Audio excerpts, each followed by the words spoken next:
আজকে 7ই মার্চের বক্তৃতা বদল আপনার অসুবিধার কোন জায়গায় মুক্তিযুদ্ধের দায় দায়িত্ব নেওয়ার দরকার বিএনপির আছে। কারণ আপনারা দাবি করেন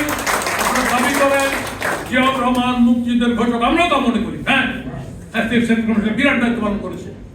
আজকে 7ই মার্চের বক্তৃতা বদল আপনার অসুবিধার কোন জায়গায় আওয়ামী লীগ মিছিলগুলো অসুবিধা হইতে পারে, কিন্তু 7ই মার্চের ভাষণ বলে অসুবিধা হওয়ার কথা না।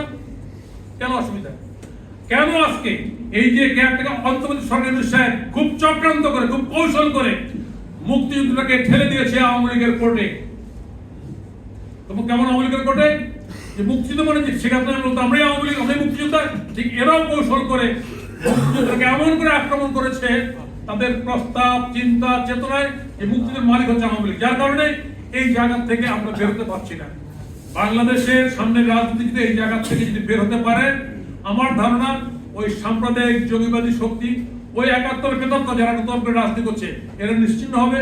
বাংলাদেশের মানুষ মুক্তিযুদ্ধ যে কারণে করেছিল তার স্বাদ পূর্ণ করতে পারবে।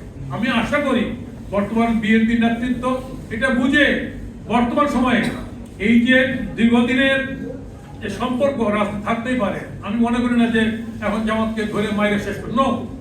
রাজনীতি তারা রাজনীতি করেই ক্ষমতায় আসুক, কোনো অসুবিধা নেই। জনগণের ভোট করে ক্ষমতায় আসুক, প্রবলেম নেই, সমস্যা নেই, সেটা ফাইট করুক। কিন্তু তারা যেন আনডিউ অস্বাভাবিক কোনো সুযোগ সুবিধা না পাবে। কিন্তু সুযোগ সুবিধা কিরকম? আজকে আমি খুব পরিষ্কার বলি, যেই সমস্ত লোকদেরকে বাংলাদেশের আইনে ফাঁসিতে ঝুলানো হয়েছে, সেই ফাঁসিটা অবৈধ ঘোষিত হওয়ার আগে সেই লোকের নামে প্রস্তাব সংসদে হইতে পারে না। আজকে আপনারা করছেন।